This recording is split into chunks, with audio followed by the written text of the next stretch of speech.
Welcome to Blinky's studio. So, welcome back. Today, what we're going to do is dig into my mic locker and see what I have in there. If you guys are into what I'm doing and you want to know a little bit about recording on the cheap and trying to do it well, I'm going to try to give you as much information as I can. So, and when I say mic locker, I'm really talking about this that I got at the flea market, and it locks, or it would if I had a key to it. So I call it a mic locker with the same, tongue-in-cheek attitude that I call this a studio. But in any case, let's dig in here and see what I have. Probably the oldest microphone that I have, or at least the one that I've had the longest, is this Apex Electronics, which means, Southeast Asian. It's an Apex 430, and it's actually a very good microphone. They run a little to the bright side, but you can EQ that. But they have really nice clarity, and you can pick them up dirt cheap. What they did was they discontinued this model in favor of the new model that had the low cut switch on it, so you could, basically a high pass filter or a low cut filter. It was built in, has a switch, and it was considered to be a significant upgrade from this one. Let me show you what they did. Here we go. So you take the thing apart and you look where the switch is on the other one, and what you notice is it's there. And I wish I could show you this. It actually has the low cut, it has the symbol for a high pass filter right there on it, so you know that's what it is, and you just in or out. And I considered drilling a little hole in the microphone and just putting a button there, but I'm not going to do it. It's easy enough to unscrew. And quite frankly, on this one, I always leave the high pass filter engaged, and just so for this one, there's really no reason to change it. It wouldn't make any difference to the way I use it. Well, it would make the microphone less useful, actually. Here we go. So, Apex 430.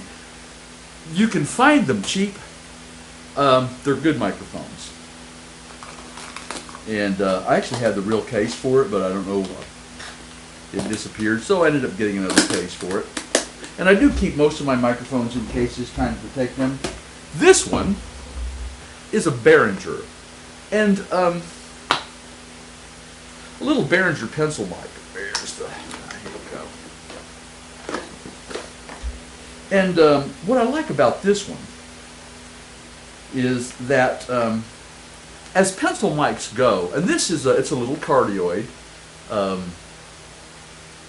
condenser mic, and but this one comes with an Omni capsule, so I can switch it just with a few turns of a few threads. I can switch it from a cardioid to an Omni, and Omnis are really handy to have. And truthfully, if you're only going to have one Omni, a small condenser one is actually my choice.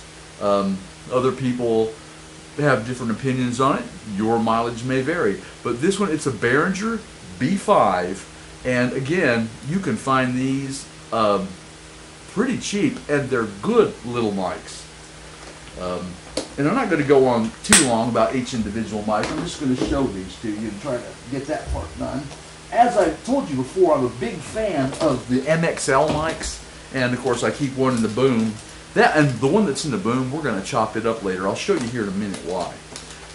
This is my biggest mic, and it's an MXL 992, and it now this thing will capture some low end. It looks big enough to be a tube mic, but it doesn't have a tube in there. It just looks like it does. And it has a pad, 10 dB pad, and a high pass filter on it. And of course, it comes with the obligatory isolation mount, handy as it can be. Okay. More MXLs. Mostly I have MXLs because I like them quite a bit.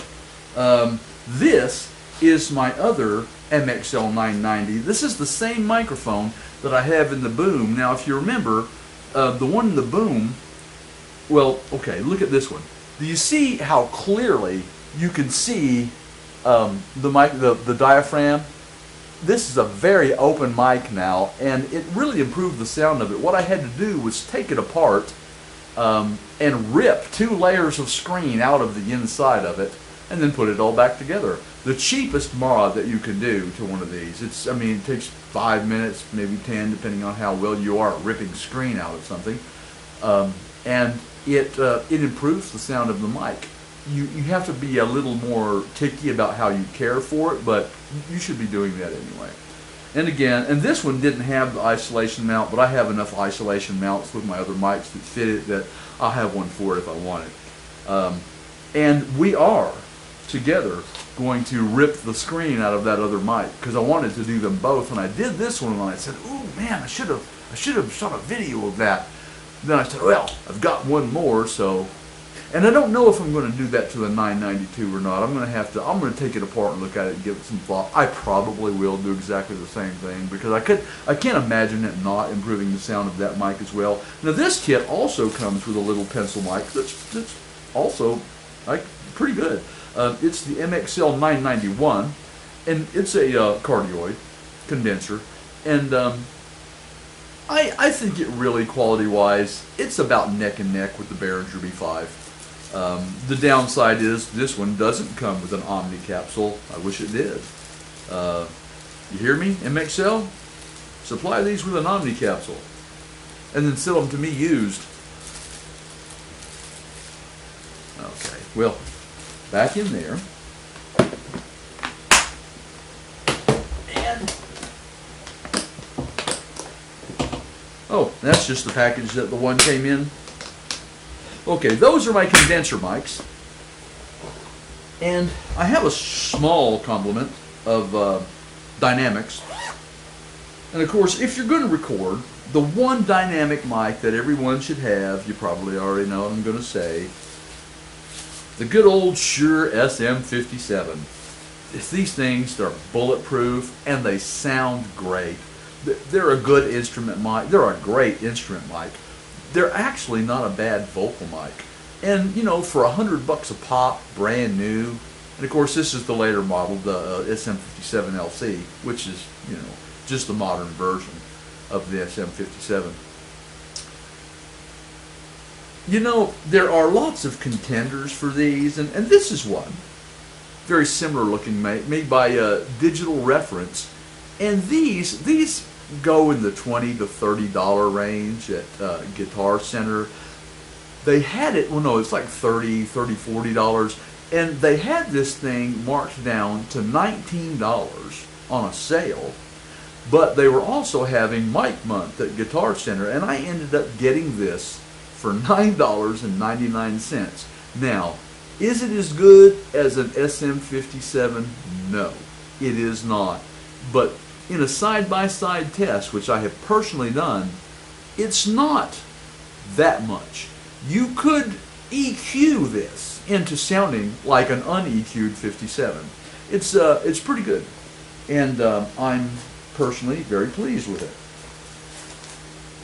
So those are my what I consider to be my instrument mics. And while I was there buying that Digital Reference mic, because the guy said, "Well, did you want the instrument mic or did you want the vocal mic?" And I said, "Are you selling the vocal mics for $9.99 as well?" And he said, "Oh yeah, the deal's on all the Digital Reference mics." So I picked up, come out of there.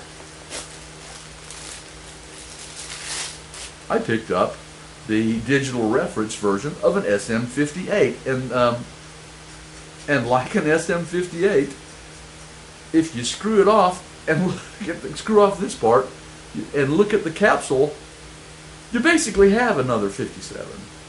But now these, if you're going to use it for a vocal mic and some really other applications, I leave these on because these little holes actually in the back do a little wave cancellation thing just because of the way they're designed, and they kind of turn this into a mild cardioid pattern, which is pretty handy, especially when you're trying to avoid bleed.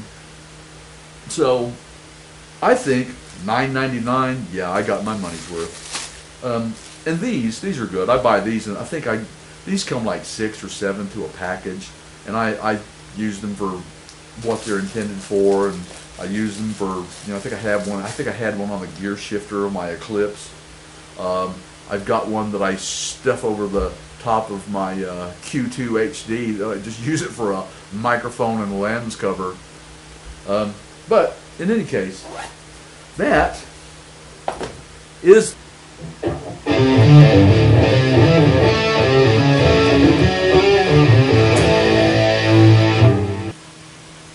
be well.